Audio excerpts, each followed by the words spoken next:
So, good morning everyone. Welcome to Study Close. Welcome to the daily newspaper analysis of 22nd of March 2021. तो guys आज है तारीख 22 मार्च 2021। अलग अलग newspaper से इंपॉर्टेंट आर्टिकल का डिस्कशन करेंगे हम लोग इस पर्टिकुलर वीडियो के अंदर। इस वीडियो को आप लोग डेली करंट अफेयर का वीडियो भी बोल सकते हो, क्योंकि यहाँ पर हम लोग इंपॉर्टेंट करंट अफेयर का डिस्कशन करने वाले हैं। So let's get start with a beautiful quote. तो कुछ नया सीखकर हम लोग अपने दिन की शुरुआत करेंगे। देखो यहाँ पे क्या बोला गया है, the expert in anything was once a beginner. देखो, अगर कोई भी एक्सपर्ट हो, यानी आप लोगों के नज़र में कोई भी एक्सपर्ट हो जिसको आप लोग जानते हो या सोचते हो कि हाँ यार ये बहुत ही ज़्यादा सक्सेसफुल पर्सन है अपनी लाइफ में, तो एक बार ध्यान से सोचना कि वो भी कभी ना कभी बिगनर था। उसने भी कभी ना कभी शुरुआत करी थी, उसके अंदर चीज़ों को इम्प्रूव किया, देन उसके बाद वो इस लेवल पर पहुंचा है। तो आपको भी क्या करना है, शुरुआत करना है आज से, अभी से ही स्टार्ट कर दो। जो भी आपने सोचा है उसके पीछे भागो, अपने गोल के पीछे भागो और स्टार्ट कर दो। चीज़ें डेली बेसिस पे इम्प्रूव होंगी, डेफिनेटली इम्प्रूव होगी अगर आप लोग मेहनत करोगे तो, और उसके बाद आप लोग भी उसी लेवल पर ज़रूर पहुंचोगे। चलो आगे बढ़ते हैं। नाउ एक बार नज़र मार लेते हैं हमें कौन कौन से आर्टिकल का डिस्कशन करना है। तो उससे पहले मैं आपको बता दूं, कल संडे था, कल वीडियो अपलोड नहीं हो पाया क्योंकि कल संडे को इंपॉर्टेंट आर्टिकल पब्लिश नहीं होते हैं। ठीक है, जैसा आप लोगों को मालूम होगा, तो उसी वजह से संडे को वीडियो अपलोड नहीं हो पाता है। लेकिन आने वाले संडे पे मैं कोशिश करूंगा कि हर संडे को मैं आप लोगों को ये वीडियो अपलोड करके दे पाऊँ। ओके, अब एक बार हम लोग नज़र मार लेते हैं कौन कौन से आर्टिकल डिस्कस करने हैं। सबसे पहले आर्टिकल इन शॉर्ट है, तो जैसा कि आप लोग को मालूम है इस वीडियो में हम लोग शॉर्ट प्लस लॉन्ग दोनों आर्टिकल्स को कवर करते हैं। प्रीलिम्स प्लस मेंस दोनों को बहुत ही अच्छी तरीके से हिट करेंगे। सारे आर्टिकल को इस तरीके से कवर करते हैं कि अगर आप लोगों से कोई भी आर्टिकल से रिलेटेड एमसीक्यू बन जाता है तो आप उसको ईजिली सॉल्व कर पाओगे, प्लस मेन से रिलेटेड क्वेश्चन बनता है तो आप उसको भी बहुत ही आसानी से सॉल्व कर पाओगे। सबसे पहला आर्टिकल बात करता है रोड ट्रांसपोर्ट के बारे में। तो इसमें बहुत कुछ है डिस्कस करने के लिए, जैसे कि हमारे अभी यूनियन रोड मिनिस्टर ने काफ़ी कुछ अनाउंसमेंट किया है कि हम लोग टोल बूथ को हटा देंगे, और हम लोग यहाँ पे बात करेंगे टोल बूथ को हटा दिया जाएगा तो कैसे पेमेंट होगी। और फिर उसके बाद एक इंपॉर्टेंट टॉपिक है फास्ट टैग, तो मैं आपको उस पर भी चर्चा करूंगा कि फास्ट टैग कैसे वर्क करता है, कैसे हम लोग टोल टैक्स इलेक्ट्रॉनिकली पेमेंट करेंगे। बहुत कुछ है इसके अंदर, बहुत इंपॉर्टेंट चीज़ें हैं। उसके बाद नेक्स्ट आर्टिकल में बात करेंगे जॉन मगुफुली के बारे में। तो ये प्रेसिडेंट हैं तांजानिया के जिनकी डेथ हो गई है, देखेंगे क्या रीज़न है और उसके पीछे, और उसके साथ ही साथ देखने वाले हैं तांजानिया की लोकेशन को भी काफ़ी अच्छे से कवर करने वाले हैं, जो कि आपके एग्जाम पर्सपेक्टिव से काफ़ी इंपॉर्टेंट बन जाता है। नेक्स्ट बहुत ही इंटरेस्टिंग और इंपॉर्टेंट आर्टिकल होने वाला है एमिकस क्यूरे। तो ये हमारे लॉ में, कानून में, ये एमिकस क्यूरे वर्ड का मतलब क्या है, कहाँ से ओरिजिन हुआ है, और आने वाले टाइम पे अगर हम लोग इसका कैसे इस्तेमाल करेंगे, प्लस और ये न्यूज़ के अंदर क्यों है एमिकस क्यूरे। तो बहुत कुछ है यहाँ पर इन तीनों ही आर्टिकल के अंदर, तो काफ़ी इंपॉर्टेंट बन जाते हैं। आगे बढ़ेंगे। उसके बाद आर्टिकल इन डिटेल में हमने आज एक ही आर्टिकल लिया है क्योंकि यही काफ़ी लेंदी आर्टिकल होने वाला है, लेकिन very very very important article होने वाला है सभी एग्जाम के पर्सपेक्टिव से। बात करी गई है कोविड की वजह से पॉवर्टी काफ़ी बढ़ गई है, काफ़ी इंक्रीज हुई है। तो हम डिस्कस करेंगे ग्लोबल सिनेरियो क्या है, प्लस इंडिया की क्या कंडीशन हुई है, और इंडिया को हम चाइना से कंपेयर करेंगे। बहुत सारी चीज़ें इसके अंदर जानने वाले हैं, क्या क्या डेटा है वो भी हम लोग जानने वाले हैं। तो चलो आगे बढ़ते हैं। और आगे बढ़ने से पहले हमेशा की तरह एक क्वेश्चन सभी लोगों के लिए, जिसका उत्तर नीचे कमेंट सेक्शन में सभी को देना है। बात करी गई है इंटरनेशनल डे ऑफ हैप्पीनेस को सेलिब्रेट किया गया था अभी हाल ही में, कौन से डेट को सेलिब्रेट किया गया है आप लोगों को बताना है, 17 मार्च, 18, 19 या फिर 20 मार्च। तो करेक्ट आंसर देना है नीचे कमेंट सेक्शन में। देखो सभी लोग इसके अंदर पार्टिसिपेट करा करो, जो भी डेली क्वेश्चन आते हैं, क्योंकि ये काफ़ी इंपॉर्टेंट बन जाते हैं, क्योंकि यहाँ पर मोस्ट इंपॉर्टेंट क्वेश्चन को लाकर रखता हूँ मैं आप लोगों के लिए, जो कि एग्जाम में पूछे जा सकते हैं। तो सब के सब पार्टिसिपेट ज़रूर करना। आगे बढ़ते हैं। और अभी तक आपने चैनल को सब्सक्राइब नहीं किया है तो रेड कलर का बटन आ रहा होगा नीचे, सब्सक्राइब कर लो, बेल आइकन प्रेस कर लो ताकि आप वीडियो का नोटिफिकेशन मिस ना कर पाओ। चलिए स्टार्ट करते हैं डिस्कशन। ये है हमारा आज का सबसे पहला आर्टिकल। बात करी गई है union minister for road transport and highways, कौन है वो है नितिन गडकरी जी। इन्होंने इन्फॉर्म किया लोकसभा को कि आने वाले एक साल में हम लोग टोल बूथ को हटा देंगे, टोल बूथ को बिल्कुल ख़त्म कर देंगे रोड पर से। अभी आप लोग मालूम होगा हाईवे वगैरह पे जाते होगे तो जो है टोल टैक्स आप लोग पेमेंट करते हो, ठीक है। रोड पे चलने का सरकार टैक्स लेती है तो हम लोग टोल टैक्स पे करते हैं, और साथ में जब टोल टैक्स पे करते हो तो वहाँ पे साइड में बड़े बड़े बूथ बने होते हैं जहाँ पे एक पर्सन होता है आपका टैक्स काटता है। नाउ इन बूथ को हटा देंगे। अब इनको बूथ को हटा दिया जाएगा तो फिर ये पेमेंट कैसे होगी? अब मैं आपको आगे बताऊंगा कैसे पेमेंट करेंगे हम लोग। ये GPS based toll tax collection system को लेकर आ रहे हैं। देखोगे आप, ये द हिंदू का आर्टिकल है, बात करी गई है roads to be freed of toll booth, यानी रोड पर ये टोल बूथ नहीं होंगे आने वाले 1 साल में। वो है हमारे नितिन गडकरी जी का स्टेटमेंट। ओके, नाउ बात करते हैं GPS based toll collection system को हम लोग लेकर आ रहे हैं। इसमें व्हीकल्स की इमेजिंग के थ्रू हम लोग टैक्स का कलेक्शन करने वाले हैं। बहुत बड़ा एग्जाम्पल है फास्ट टैग का। फास्ट टैग क्या होता है, कैसे काम करता है, आगे मैं बताऊंगा, लेकिन उससे पहले जान लेते हैं इनके द्वारा एक स्टेटमेंट दी गई। बोला गया आज के टाइम पर 93% जो व्हीकल हैं वो फास्टैग का इस्तेमाल करके पेमेंट कर रहे हैं और 7% ऐसे व्हीकल हैं जो कि अभी भी फास्टैग का इस्तेमाल नहीं कर रहे हैं। अब ये फास्टैग क्या होता है? सो सबसे पहले ये जो आपको ये कार्ड दिख रहा है ऊपर, ये है फास्टैग। इस तरीके का आपको कार्ड प्रोवाइड करवाया जाता है जब आप अप्लाई करोगे, और उसके बाद आपको ये अपने कार के ऊपर लगाना होता है जिस तरीके से भाई साहब लगा रहे हैं। तो उसके बाद यहाँ पे आपको कार की स्क्रीन पर, यानी शीशे पे साइड में लगा रहे हैं, लेकिन साइड में नहीं लगाना होता, बीचों बीच लगाना होता है। आप देख पाओगे ये बिल्कुल करेक्ट है। इस तरीके से आपको ये फास्टैग लगाना होता है। और साथ ही साथ याद रखना, ये अलग अलग कोडिंग कलर है, अलग अलग व्हीकल के लिए अलग अलग, मतलब 4 पहिए की गाड़ी है, 8 पहिए की गाड़ी है, तो सभी के लिए अलग अलग फास्टैग आएगा। उसके बाद यहाँ पे एक चीज़ और ध्यान रखना, इसके अंदर आप लोगों को कराना पड़ता है रिचार्ज। ठीक है, इसमें रिचार्ज कराओगे फिर वही बैलेंस कटेगा, तो उसके थ्रू ही टैक्स की पेमेंट होगी। कैसे? अब यहाँ पे पहले टोल बूथ हुआ करता था, पर्सन हुआ करता था और गाड़ी रोको टोल टैक्स कटाओ, ऐसा सिस्टम चलता था। लेकिन अब यहाँ पर टोल बूथ हट जाएगा। क्या होगा, आपके यहाँ पे फास्टैग लगा हुआ है कार पर, ये वहाँ पर क्या कर सकते हो, स्क्रीनर लगा पड़ा है टोल टैक्स पर, जो भी यहाँ जहाँ पे टोल बूथ होता है ये सिस्टम लगा होगा, वहाँ पे टैग रीडर लगा होगा। ठीक है, टैग रीडर क्या करेगा, आपका जो टैग है वो रीड करेगा, और जैसे ही आपकी गाड़ी आएगी आप रोकोगे, टैग रीड होगा, आपका पेमेंट ऑटोमेटिकली कट हो जाएगा। इस तरीके से यहाँ पे इलेक्ट्रॉनिकली पेमेंट होगी। इसको हम लोग बोलते हैं फास्ट टैग वाला सिस्टम। ठीक है, यहाँ पे टैग लगा होगा, यहाँ से पेमेंट कट जाएगी इलेक्ट्रॉनिकली, आपको इसमें रिचार्ज कराना होगा। ठीक है, डेफिनेटली। तो ये था सिस्टम, आई होप आप लोगों को क्लियर हुआ होगा। नाउ उसी के साथ ये जो इलेक्ट्रॉनिकली पेमेंट होगी ये तो बात अलग हो गई। उसी के साथ हमारे जो रोड मिनिस्टर हैं नितिन गडकरी जी, इनके द्वारा एक और अनाउंसमेंट किया गया। वो बोला है जो व्हीकल स्क्रैपिंग पॉलिसी है उससे हम लोग को काफ़ी ज़्यादा फ़ायदा होने वाला है आने वाले टाइम पे। ये व्हीकल स्क्रैपिंग पॉलिसी क्या है इसके बारे में चर्चा करेंगे। तो अभी आप लोगों को मालूम है हमारा बजट आया था हाल ही में, और बजट के अंदर इस स्क्रैपिंग पॉलिसी के बारे में बताया गया है। इनके द्वारा अनाउंस करा गया जो ये स्क्रैपिंग पॉलिसी है इसकी वजह से हमारे ऑटोमोबाइल सेक्टर के अंदर जंप देखने को मिल सकता है। हमें 10 लाख करोड़ से, यहाँ पर आप देख पाओगे 10 लाख करोड़ तक का हमें टर्नओवर देखने को मिल सकता है, यानी कि जो ऑटोमोबाइल इंडस्ट्री है जहाँ पे हम लोग कार बाइक खरीदते हैं। ठीक है, अब यहाँ पे ये क्या सिस्टम है, व्हीकल स्क्रैपिंग पॉलिसी में क्या होगी, देखो एक तरफ होते हैं प्राइवेट व्हीकल्स और एक तरफ होते हैं कमर्शियल व्हीकल्स। प्राइवेट व्हीकल्स आपके और हमारी जो भी बाइक स्कूटी कार हो गए, पर्सनल व्हीकल्स हो गए। कमर्शियल व्हीकल जो बड़े बड़े ट्रैक्टर्स वगैरह होते हैं, ठीक है, जिनमें सामान वगैरह ढोया जाता है, कमर्शियल पर्पज़ के लिए इस्तेमाल किया जाता है।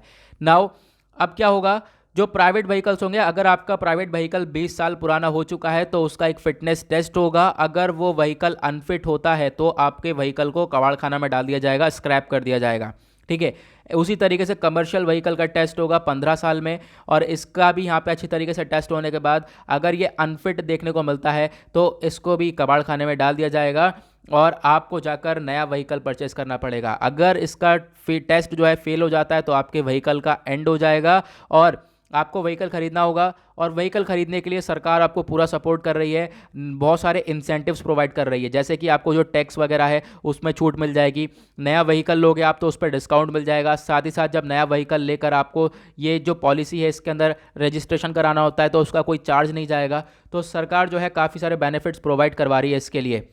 नाउ ये अप्रैल 2022 से ये सारी चीज़ें इंप्लीमेंट होगी, ये पॉलिसी इंप्लीमेंट होगी, तो उसके बारे में बताया गया है। ओके, आई होप आप लोग को ये सारी चीज़ें क्लियर हो गई होंगी। नाउ उसके बाद हम लोग बात करने वाले हैं नेक्स्ट एक और इम्पॉर्टेंट आर्टिकल की तरफ। यहाँ पे बात करी गई है जॉन मगुफुली। ठीक है, अब यहाँ पे बात करें तो तांजानिया काफ़ी ज़्यादा मौन के अंदर आ चुका है, यानी कि काफ़ी दुख प्रकट कर रहा है, क्योंकि ये जो जॉन मगुफुली हैं ये तांजानिया के प्रेसिडेंट हुआ करते थे अभी कुछ दिन पहले तक, तो इनकी डेथ हो गई है। अब यहाँ पे प्रेसिडेंट नहीं रह चुके वैसे तो यहाँ पर, तो ये इनकी पिक्चर है, तो उसी की वजह से पर्टिकुलर पर्सनैलिटी न्यूज़ के अंदर है। आप देख पाओगे द हिंदू का आर्टिकल है तांजानिया यहाँ पे दुख प्रकट कर रहा है आफ्टर मगुफलीज सडन डेथ। देखो अचानक से इनकी डेथ हुई है, क्या रीज़न है आगे हम लोग बात करेंगे।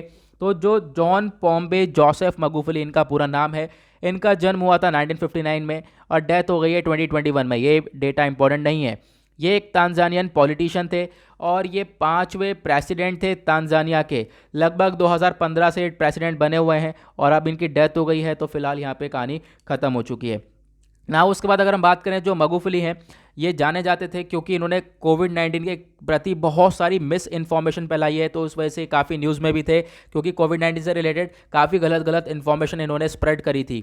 ओके, नाउ इनकी डेथ का इशू ये बताया जा रहा है, इनको हार्ट रिलेटेड इशू था, दिल से रिलेटेड कोई प्रॉब्लम थी, उसी की वजह से जो है इनकी डेथ हुई है। नाउ हम लोग तांजानिया के बारे में बात कर लेते हैं। तांजानिया एक कंट्री है ईस्ट अफ्रीका के अंदर, ठीक है। मैं आपको मैप में दिखाता हूँ तो आप लोग देख पाओगे, ये पूरा है वर्ल्ड मैप, ये है अफ्रीकन नेशन। अब अफ्रीका में आप देख पाओगे ये ईस्टर्न साइड हो गया, वेस्टर्न साइड हो गया, है ना। तो ईस्ट साइड में ये तांजानिया लोकेटेड है, इस वजह से इसको ईस्ट अफ्रीकन कंट्री बोला गया है। नाउ यहाँ पे हम लोग थोड़ा सा मैप को जूम इन करके देखेंगे। तांजानिया ये लोकेटेड है, इसकी कैपिटल है दोदोमा। और उसके बाद यहाँ पे आप देख पाओगे तांजानिया से कौन कौन सी कंट्रीज़ ने बाउंड्री को शेयर किया है। वो है कीनिया, युगांडा, रवांडा, बुरुंडी और जाम्बिया, मालावी और मोजाम्बिक। यहाँ पे आप देख पाओगे यह है इंडियन ओशियन, इसके पास में एक आइलैंड है पंबा ज़ांज़ीबार। तो आपको ये 2-3 चीज़ें ध्यान रखनी है, काफ़ी इंपॉर्टेंट बन जाता है। ओके, नाउ हम लोग अब यहाँ पे बात करते हैं तांजानिया की। हमने लोकेशन देख ही ली है और यहाँ पे किस किस से बाउंड्रीज शेयर करता है ये भी हमने देख लिया। नाउ ये 2 पॉइंट बहुत ही ज़्यादा इंपॉर्टेंट बन जाते हैं इस पर्टिकुलर कंट्री के बारे में।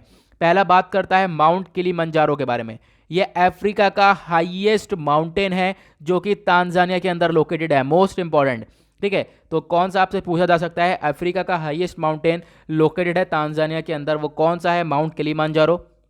उसके बाद तांजानिया की कैपिटल है दोदोमा, यह आप लोगों को ध्यान रखना है। चलो आगे बढ़ते हैं आर्टिकल नंबर 3 की तरफ। आर्टिकल इन शॉर्ट का काफ़ी इंपॉर्टेंट है, बात करी गई है एमिकस क्यूरे के बारे में।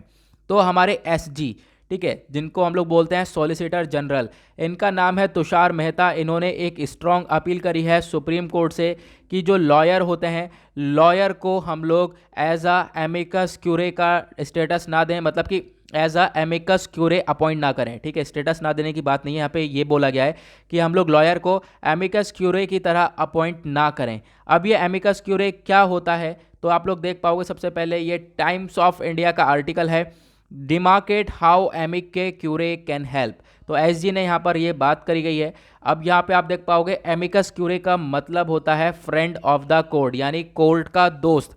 देखो मान लो कोई पर्टिकुलर केस चल रहा है कोर्ट के अंदर, अब हम लोग क्या कर सकते हैं, जज भी कंफ्यूज है क्या करना है। जज क्या करेगा, एक दूसरे बाहर से पर्सन को बुला सकते हैं हम, जिसको कानून की बहुत ही अच्छी खासी नॉलेज हो। फिर उसके बाद वो क्या करेगा पर्सन, वो यहाँ पर क्या आएगा, उसको हम लोग फ्रेंड ऑफ द कोर्ट मानेंगे। वो अपना डिसीजन बता सकता है, वो अपने आप कह सकते हो जो वो एक्सपर्ट हो फील्ड के अंदर, वो अपने पॉइंट ऑफ व्यू रख सकता है, अपने सजेशन दे सकता है इस केस के प्रति। और याद रखना केस जो चल रहा है वो किसी भी पार्टी से बिलोंग नहीं करता वो पर्सन, वो इंडिपेंडेंटली अपना डिसीजन देगा, ठीक है। फिर उसके बाद जो ये सजेशन होगा ये जज जो है सुनेगा।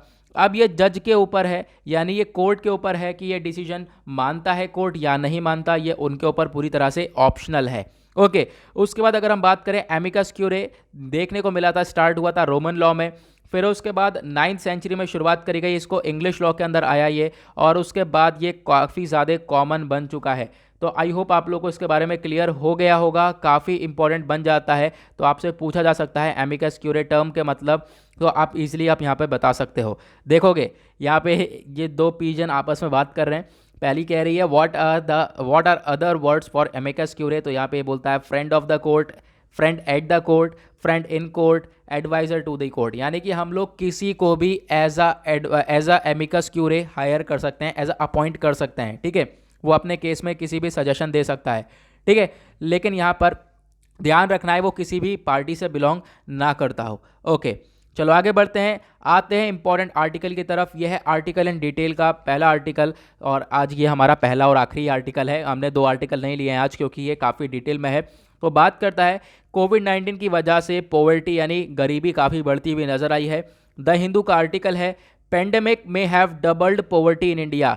भारत के अंदर इस पेंडेमिक ने लगभग गरीबी को डबल कर दिया है, ऐसा प्यू स्टडी ने बताया है। तो ये प्यू स्टडी के द्वारा ये सारी रिसर्च करी गई है, एक एनालिसिस आया है। तो रिसेंटली हाल ही में एक नया रिसर्च कंडक्ट करवाया गया प्यू रिसर्च सेंटर के द्वारा। उन्होंने बताया कि जो कोरोना वायरस पैंडेमिक है इसने लगभग 32 मिलियन इंडियंस को मिडिल क्लास से बाहर निकाल के फेंक दिया है, मतलब मिडिल क्लास से निकालकर गरीबी की रेखा में फेंक दिया है, पॉवर्टी लाइन में फेंक दिया है 32 मिलियन इंडियंस को। तो आप देख सकते हो ये बहुत ही बड़ा नंबर है। उसके बाद बात करते हैं कुछ की पॉइंट्स की। तो पहले हम लोग भारत का सिनेरियो देखेंगे, क्या सिचुएशन हुई है, क्या इम्पैक्ट पड़ा है कोविड-19 का। पॉवर्टी रेट में अगर हम बात करें तो पॉवर्टी रेट ऑब्वियस ही बात है, गरीबी बढ़ती हुई नजर आई है। 9.7% से जो है ये इंक्रीज हुई है साल 2020 के अंदर। उसके बाद यहाँ पे आप देख पाओगे पॉवर्टी इंक्रीज हुई है। 2011 से 19 तक की बात करें तो गरीबी कम हो रही थी लगभग, लेकिन साल 2020 में ये ऐसा झटका लगा है जिसकी वजह से ये गरीबी बढ़कर लगभग 75 मिलियन से ये तेज़ी से बढ़ी है। तो पहले तो कम हो रही थी, लेकिन ये इस कोविड-19 के आते ही ये पॉवर्टी काफ़ी तेज़ी से इंक्रीज हो चुकी है। ठीक है, क्या क्या रीजंस है वो सब हम लोग आगे बात करने वाले हैं। नाउ ये जो पुअर पीपल हैं, अब पुअर पीपल को कैसे डेजिग्नेशन दिया गया है। पुअर पीपल वो हैं जिनकी इनकम लगभग $2 हो एक दिन की, या फिर $2 से भी कम हो, उनको एज अ पुअर पीपल माना गया है कंट्री के अंदर। ठीक है, तो जो भी रेट चल रहा हो $1 का आज के दिन पर, ठीक है, 73-74 के आसपास, वही जो है यहाँ पर दिन की इनकम होगी $2। ठीक है, $2 बेसिकली। नाउ यहाँ पे बात करते हैं हम लोग। अब एक तरीका और भी यहाँ पे बताया गया कि पॉवर्टी इंक्रीज हुई है। दूसरा क्या बताया गया कि देखो आज के टाइम पर भारत के अंदर एक बहुत बड़ा स्कीम है जिसको हम लोग MG नरेगा बोलते हैं। है क्या, Mahatma Gandhi national rural employment guarantee scheme है। इसके अंदर क्या है, सरकार ने यहाँ पर ये दे रखा है, इसके अंदर सरकार 100 दिन का रोजगार देती है, 100 दिन का एम्प्लॉयमेंट देती है। अब ये स्कीम के अंदर पार्टिसिपेंट्स एकदम तेज़ी से बढ़ चुके हैं, लोगों को जॉब चाहिए होगी तभी यहाँ पे पार्टिसिपेंट्स बढ़े हैं। मतलब कि जो पुअर लोग हैं, गरीब लोग काफ़ी ज़्यादा स्ट्रगल करे हैं इस कोविड-19 पैंडमिक से। नाउ अब बात करते हैं मिडिल क्लास फैमिलीज़ की। तो हमने बात करी पॉवर्टी यानी गरीबी काफ़ी बढ़ चुकी है इस कोविड-19 पैंडमिक से, लेकिन दूसरी तरफ देखें तो जो मिडिल क्लास पीपल हैं वो काफ़ी तेज़ी से कम हुए हैं। तो मिडिल क्लास जो इंडिया के अंदर वो एस्टिमेट करा जा रहा है श्रंक हुआ है बाय 3.2 करोड़ इन 2020।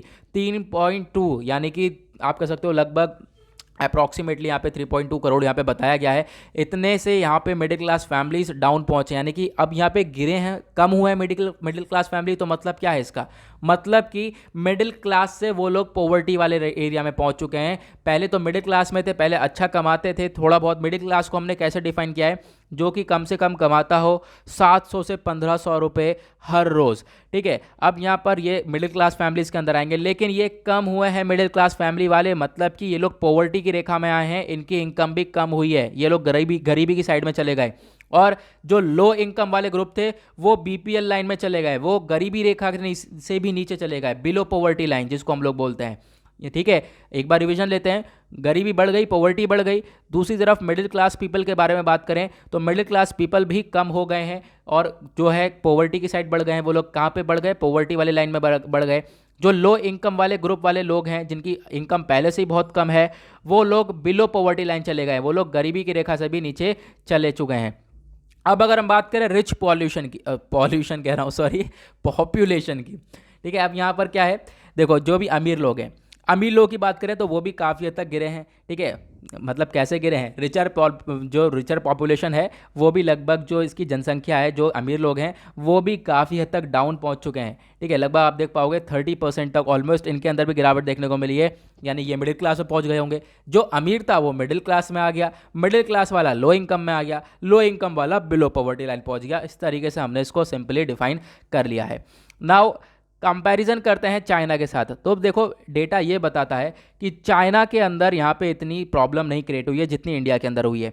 इंडिया के अंदर, चाइना के अंदर आप देख पाओगे लार्जेस्ट पॉपुलेशन है पूरे दुनिया के अंदर, और दूसरी तरफ आप देखोगे इस पैंडेमिक की वजह से जो इफेक्ट पड़ा है ना, वो भारत के ऊपर बहुत पड़ा है और चाइना के ऊपर बहुत ही ज़्यादा कम इम्पैक्ट पड़ा है।